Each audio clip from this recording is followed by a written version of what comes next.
Day by day went without any change. The plague was not stayed.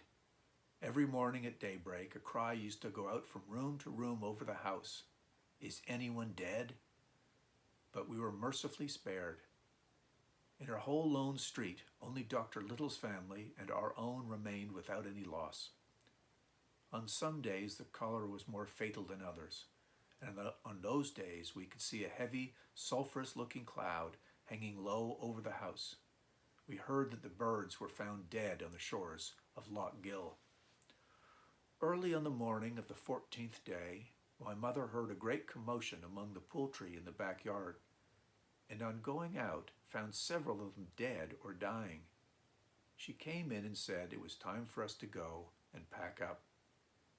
So we put up a few things, sent the cow to a meadow in the neighborhood where there was water, begged the people near to milk her and make use of the milk, and at 10 o'clock we, that is, my father, mother, 2 brothers, myself and a servant, started on the mail coach for Ballyshannon, where lived some of my father's friends who we were sure would receive us for a few days till we could get some place to live in. It was a damp, drizzling morning, and we felt very miserable, as if we had a forewarning of what lay before us. All went well until we got within a mile of the village, about 4 miles from Ballyshannon, when the coach was met and stopped by a mob of men armed with sticks, scythes, and pitchforks. They were headed by Dr. John Shields, who was half mad. He was the son of one of the first physicians and most respected men in the county, but he did not take after his father. The coach was stopped and we were ordered out, our luggage taken off, and no entreaties could prevail on those men to allow us to pass. Fear had maddened them. After a long parley and many threats of the vengeance of the law, the coach was allowed to proceed, and we were left on the roadside, sitting on our trunks, cold, wet, hungry, and well-nigh hopeless. My father feared to leave us to go and seek assistance, but after about an hour and a half, we saw that my uncle's carriage and a hack chaise coming towards us. One of my cousins was in the carriage. The family had heard of our situation and had come out to try to bring us in. An old servant of the family, who had a livery stable, had brought his chaise for the sake of old times. We got into the carriages, but when we neared Ballyshannon, found we would not be allowed to remain. All we could get leave to do was drive through the town. My uncle had an old friend, a Mrs. Walker, in Donegal, about 20 miles further on, and he advised our going there and wrote to beg her to receive us for a little. So on we went, my mother and we children in the chaise, and my father, the servant, and luggage in the open carriage. It was now raining as if heaven and earth were coming together, and after driving for about 10 miles, my father looked very ill. Our store of cholera medicines, without which no one moved a yard, was produced, but we had no vessels to mix them in. So one of the drivers ran to a cabin in the fields and begged the loan of a mug and a little water. The woman gave in, but on the mug being returned, she broke it into pieces, and when offered some money, said that if we left it on the road, she would take it after a while, but feared to touch anything from our hands. My father's illness was not the cholera, but the result of cold, anxiety, and exhaustion, and he was soon well enough to continue. We entered Donegal, but our arrival had been announced in some way, and we found the square where we entered full of men howling like devils. In a trice ourselves and our luggage was taken, or rather torn from the carriages.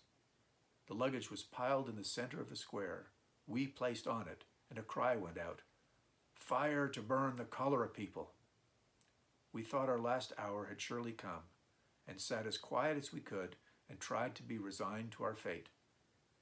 Fortunately, the officer in command of the regiment quartered in the town was a man of promptitude and humanity.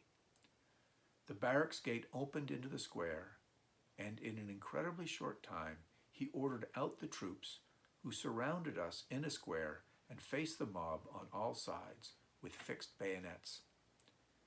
We were now comparatively safe, but in what condition? Wet, cold, houseless, and surrounded by a howling multitude who would not even allow us to go on. Presently, a meeting of the magistrates was held to decide on what was to be done with us, and I regret to have to tell of a minister of Christ, the bitterest and least merciful among them was the rector of the parish. In the meantime, some kind person sent us out a large jug of hot tea and a loaf, which we thankfully received. It was all the food we had that day. The magistrates decided that we should not be allowed to pass, but be sent back by the way we came, escorted by the military to protect us from the fury of the mob.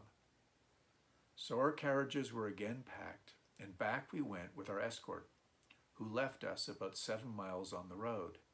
We now held a council of war as to what was to be done, and the drivers advised that we should wait until dark, and they would drive us by a back way to our cousin's house in Ballyshannon, where we were sure of shelter if we could once get there. They walked the horses, and about 10 at night we arrived without detection, and we were warmly received by our cousins. We were fed and our feet bathed and began to feel quite comfortable when there was a great uproar in the street, and the voice of our old enemy, Dr. John Shields, called for us to be brought out. But we now had the best of it, and our cousins refused to open the doors.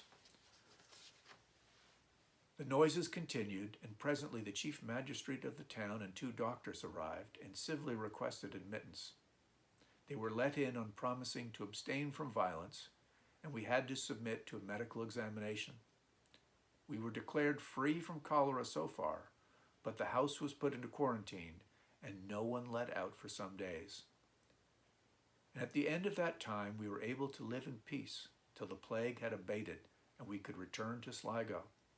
There we found the streets grass-grown and 5/8 of the population dead.